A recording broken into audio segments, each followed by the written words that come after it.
Habari za wakati huu. Ni wakati mwingine sasa. Kwa majina naitwa Edina Mugenyi na ni mfamasia. Ningependa siku ya leo twende kuangazia kwa habari ya kula chakula chenye mlo kamili.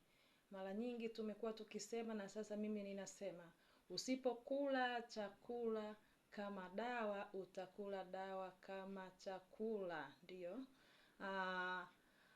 Ni hali ya kawaida kwamba kikawaida mwili wa binadamu unajengwa na vitu tofauti tofauti, lakini kikubwa ni kula chakula chenye mlo kamili. Ndio, tuna magrupu mbalimbali katika kula chakula chenye mlo kamili, lakini magrupu manne makubwa ni ya muhimu.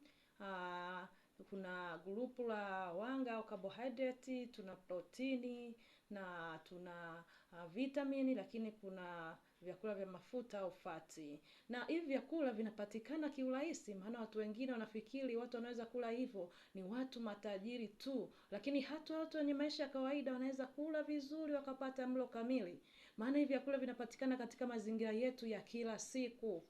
Ndio, tuna mashamba nyumbani kwetu, tunaweza kutengeneza bustani kwa ajili ya kutupatia mboga za majani, matunda na baadhi ya vitu vidogo vidogo ambavyo kwa pamoja tukiviunganisha tunapata mlo kamili. Tukianza na kwa habari ya carbohydrate au vyakula vyenye wanga, ni vyakula ambavyo tumezoea kula kila siku. Kwa mfano, tumekuwa tukila ugali, tukila mchele, tukila viazi, magimbi, mihogo na vitu kama hivyo. Hivi ni vyakula ambavyo vinasaidia sana kuupa mwili nguvu na tumekuwa tukila kila siku, lakini usipokuwa makini unaweza ukajikuta unakula carbohydrate mwaka mzima bila kuchanganya makundi mengine ya vyakula hivyo. Hautakuwa umefanikiwa kutengeneza mlo kamili katika chakula chako kwa ajili ya kujenga mwili.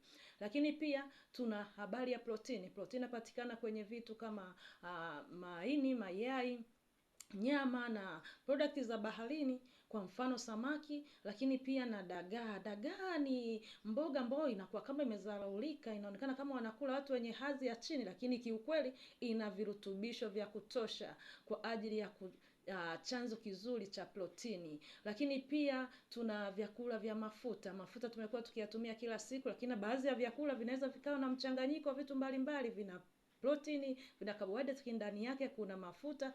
Unaweza ukawa unatumia mafuta haya ya kawaida, na mafuta mazuri ni yale ambayo yanatokana na mimea, kwa mfano alizeti na mengine mengi ni mazuri sana kwa afya. Lakini pia kwa habari ya vitamin na madini, tunavyo vyakula vingi, mfano maziwa yana madini mbalimbali ikiwemo calcium kwa ajili ya kuimarisha mifupa. Lakini pia tuna mboga za majani na baadhi ya matunda ambayo humu unaweza kupata madini mbalimbali, lakini pia ukapata virutubisho vingi sana kwa ajili ya kujenga mwili na kujenga mfumo wa fahamu.